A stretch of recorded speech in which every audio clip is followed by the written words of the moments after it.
Selamat sore semuanya, kembali lagi bersama Luffy Legend di sini. Saat ini kita akan membahas kenapa Bitcoin dan pasar cryptocurrency mengalami crash ya, terutama hari ini di mana Bitcoin itu mencapai titik rendahnya di 91.000 gitu kan. Jadi memang ini dimulai dari minggu lalu, beberapa minggu lalu juga gitu kan. Jadi ada sentimen yang bearish dari pasar gitu. Pertama itu ada yang namanya DeepSeek. Jadi DeepSeek itu adalah AI ya, yang dimana AI ini lebih efisien, lebih murah dibandingkan AI-nya Silicon Valley gitu, sehingga menimbulkan kekhawatiran bahwa pasar AI crypto market ini overvalue, sehingga banyak sekali investor yang menjual ya aset-aset AI mereka, sehingga itu merentet ya, dan akhirnya terjadilah drawdown seperti itu. Kemudian juga karena the Fed juga menurunkan interest rate gitu kan, tidak melakukan cut rate, walaupun sebenarnya apa yang dikatakan oleh Jerome Powell ya, the Fed chairman, itu sebenarnya dovish ya, apalagi juga dia menghubungkan antara cryptocurrency dengan perbankan ya, tapi tetap aja dia tidak melakukan cut rate gitu kan. Nah kemudian yang terakhir ini yang sangat mengkhawatirkan itu adalah tarif ya. Jadi Trump itu memberikan tarif 25% untuk barang-barang yang masuk dari Meksiko dan Kanada, sementara dan 10% untuk barang yang berasal dari Cina, seperti itu. Jadi memang pelaku pasar juga takut ya, karena kalau misalnya ada tarif gitu kan, itu harga-harga barang, terutama harga barang yang kebutuhan sandang pangan gitu, yang biasa orang-orang Amerika itu biasa beli gitu setiap hari, itu akan naik sehingga menimbulkan inflasi. Dan mereka juga takut bahwa tarif ini akan terus meluas ke Eropa ya, negara-negara Eropa dan juga negara Asia. Nah jadi pertanyaannya, apakah dengan serentetan yang tadi itu, apakah kita sudah kehabisan bensin dan saat ini kita sedang menuju bear market? Baik.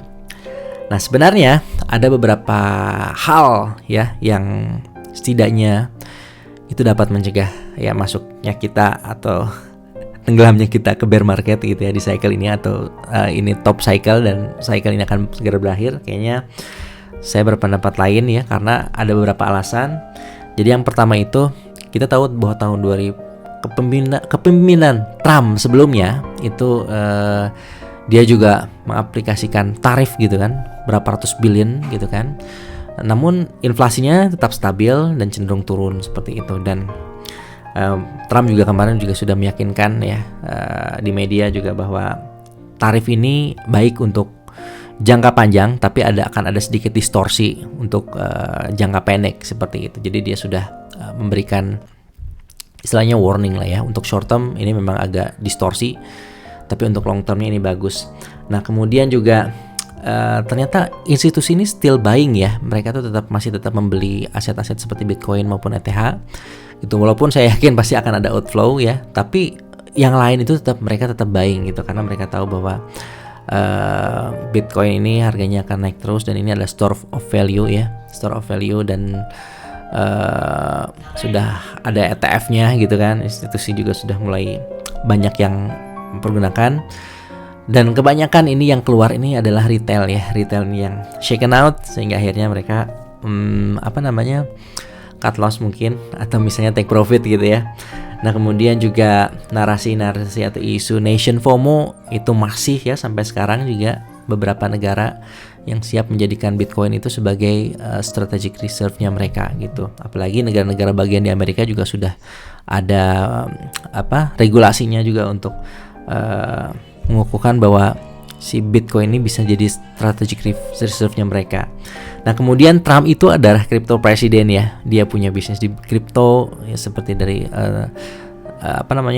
World Liberty Financial gitu kan, barang Eric Trump gitu anaknya gitu kan. Mereka juga membeli beberapa aset gitu di crypto, ETH ya, kemudian Ondo, BTC dan sebagainya gitu ya. Oke. Nah jadi dengan beberapa tembok besar tadi, saya yakin sih kita masih akan bisa play on ya di cycle kali ini sampai satu kali leg lagi mungkin ya, apabila tidak ada isu yang benar-benar sangat fatal seperti tahun 2021. Mungkin ini ada COVID dan sebagainya ya. Ada black swan, kayaknya enggak ya untuk saat ini, belum, mudah-mudahan enggak ya. Oke. Nah, sebenarnya apa sih yang harus kita lakukan saat crash ya seperti ini? Mungkin kita akan coba sambil ngelihat chart gitu ya. Altcoin terutama Ethereum ini dalam 24 jam terakhir ini 16%. Wow gitu ya. Kemarin tuh saya masih ingat itu masih di atas 3.000, sekarang udah 2.500 gitu. XRP juga drawdownnya cukup parah gitu. Kita lihat Hyperliquid ya, salah satu yang kuat ya, koin yang kuat ya, dalam 24 jam terakhir malah dia naik ya 3,47 dengan mantra. Nah ini mantra juga kayaknya adalah coin of the year ya untuk RWA gitu kan, naiknya gila-gilaan untuk mantra gitu kan, bukan Ondo tapi mantra ya. Nah kemudian jadi apa sih yang harus kita lakukan saat saat kita itu lagi ada di masa-masa crash saat ini ya. Jadi yang pertama itu adalah kita harus hodl ya koin-koin yang full of conviction gitu ya, seperti BTC gitu ya. Jangan sampai BTC kita itu berpindah dari kita gitu ke tangan institusi yang besar gitu kan. Kemudian juga ya banyak sih sebenarnya yang good play ya, Hyperliquid, mantra gitu ya. Kemudian ETH. Oh ya, saya harus klarifikasi dulu, ini bukan financial advice ya, ini hanya edukasi saja. Dan selain hodl juga kita bisa memanfaatkan opportunity ini untuk buy the dips ya, tapi jangan langsung all in gitu kan, tapi harus DCA-ing ya 10%, karena kita nggak tahu ya apakah market ini akan naik atau akan turun gitu. Mungkin jangan sampai kita buy the dip and the dip again gitu kan, jadi wah parah juga ya. Kalau bisa sih, kalau saya mungkin dari budgetnya mungkin yang akan buy the dip mungkin 10%-nya dulu. Jadi kalau misalnya ada dip lagi, masuk lagi 10%, ada dip lagi 10% gitu, seperti itu. Jadi jangan langsung gitu gila-gilaan langsung all in, jangan gitu kan. Nah kemudian untuk prediksinya gitu minggu ini, kalau kita ngelihat di kalender ekonomi iya, ISM Manufacturing PMI itu priornya 49,3, forecastnya 49,8.